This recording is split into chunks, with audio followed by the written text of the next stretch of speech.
Assalamualaikum warahmatullahi wabarakatuh. Alhamdulillahi rabbil alamin. Allahumma sholli ala sayyidina Muhammad wa ala ali sayyidina Muhammad. Kali ini saya buatkan video tentang yang disiksa nanti setelah orang kafir itu wafat adalah ruh dan jasadnya. Video ini saya buat karena saya pernah melihat di medsos ada yang mempertanyakan yang disiksa itu jasadnya atau ruhnya. Maka jawabannya adalah jasad dan ruhnya. Hadis yang saya bacakan agak panjang mengenai hal itu, diriwayatkan Ahmad dan Abu Daud yang dinyatakan sahih oleh Al-Albani. Hadis ini adalah tentang ruh mukmin dan orang kafir. Yang saya baca hanya orang kafir saja agar mempersingkat waktu, karena yang kita bahas adalah siksaan. Dari Al-Barra bin Azib radhiyallahu anhu, beliau menceritakan, kami pernah mengiringi jenazah orang Ansor bersama Rasulullah SAW. Sesampainya di kuburan dan menunggu liang lahatnya dibenahi, Rasulullah duduk menghadap kiblat. Kami pun duduk di sekitar beliau dengan khusyuk, seolah di kepala kami ada burung. Di tangan Nabi SAW ada ranting, beliau tusukkan ke tanah, kemudian beliau menengadah ke langit, lalu beliau menunduk. Beliau ulang 3 kali, kemudian beliau bersabda, mintalah perlindungan kepada Allah dari azab kubur. Beliau ulangi 2 atau 3 kali, kemudian beliau berdoa, ya Allah, aku berlindung kepadamu dari azab kubur. Sebanyak 3 kali beliau membaca itu. Kemudian beliau menceritakan proses perjalanan ruh mukmin dan kafir. Nah, saya baca pada bagian yang kafir saja. Sementara hamba yang kafir ketika hendak meninggalkan dunia dan menuju akhirat, turunlah para malaikat dari langit yang bengis dan keras, wajahnya hitam, mereka membawa masuk kain yang tidak nyaman digunakan dari neraka. Mereka duduk di sekitar mayit sejauh mata memandang, kemudian datanglah malaikat maut dan duduk di samping kepalanya. Dia memanggil, wahai jiwa yang busuk, keluarlah menuju murka Allah. Ruhnya ketakutan. Nah, pada kalimat ini menandakan ruhnya juga mendapat siksaan.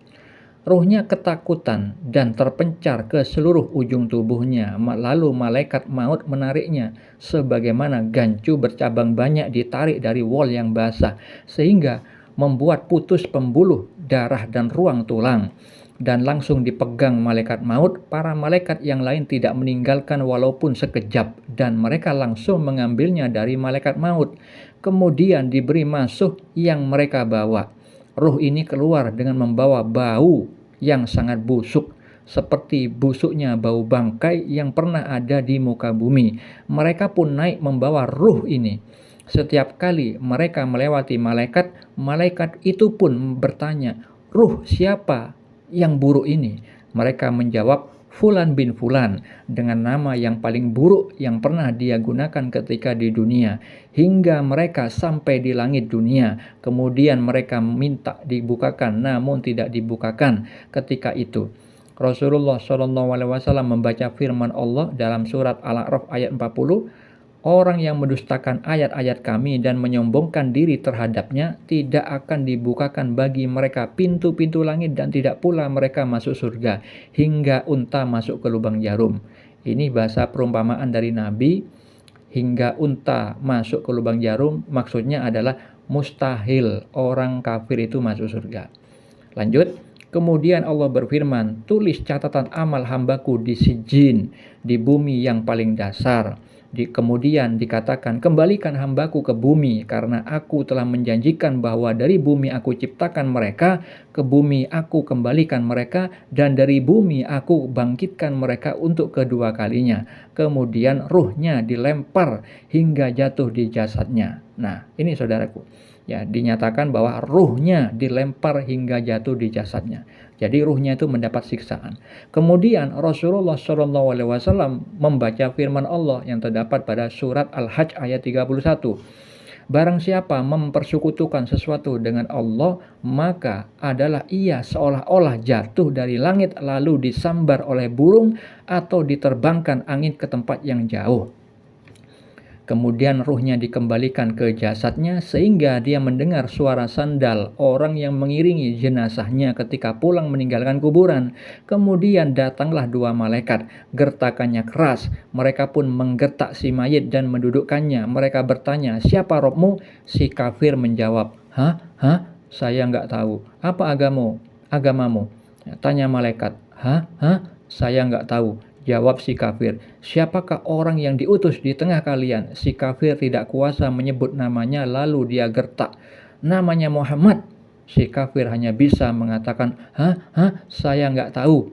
Saya cuma mendengar orang-orang bilang seperti itu." Dia pun digertak lagi, "Kamu tidak tahu dan tidak mau tahu." Tiba-tiba ada suara dari atas, "Hambaku dusta. Bentangkan untuknya neraka, bukakan pintu neraka untuknya." Dia pun mendapatkan panasnya neraka dan racun neraka, kuburnya disempitkan hingga tulang-tulangnya berserakan. Lalu datanglah orang yang wajahnya sangat buruk, berbaju jelek, baunya seperti bangkai. Dia mengatakan, "Kabar buruk untukmu, inilah hari di mana dulu kau dijanjikan." Si mayit kafir pun menjawab, "Kabar buruk juga untukmu. Siapa kamu?" Wajahmu mendatangkan keburukan. Orang ini menjawab, "Saya amalmu yang buruk." Allahul musta'nan, amal buruk itu semakin menyesakkan pelakunya di lahatnya, kemudian dia diserahkan kepada makhluk yang buta, tuli, dan bisu. Dia membawa pentungan, andaikan dipukulkan ke gunung, niscaya akan jadi debu. Kemudian benda itu dipukulkan ke mayat kafir, dan dia menjadi debu. Lalu Allah kembalikan seperti semula, dan dia pun memukulnya lagi. Dia berteriak sangat keras, bisa didengar oleh semua makhluk, kecuali jin dan manusia. Lalu dibukakan untuknya neraka dan disiapkan tempatnya di neraka. Dia pun memohon, "Ya Rob, jangan engkau tegakkan kiamat." Selain itu, ada juga dalil yang menjelaskan bahwa nantinya ya, ruh dan jasad itu disiksa oleh Allah Subhanahu wa taala walaupun secara tersirat mengenai maknanya, tidak secara tekstualnya. Terdapat di dalam hadis riwayat Al-Bukhari dan Muslim, Rasulullah SAW bersabda, "Barang siapa yang membunuh dirinya sendiri dengan suatu cara yang ada di dunia, niscaya kelak pada hari kiamat Allah akan menyiksanya dengan cara seperti itu pula." Di dalam hadis riwayat Bukhari yang lain, "Barang siapa yang membunuh dirinya sendiri dengan mencekik lehernya, maka ia akan mencekik lehernya pula di neraka. Barang siapa yang bunuh diri dengan cara menusuk dirinya dengan benda tajam, maka di neraka dia akan menusuk dirinya pula dengan cara itu."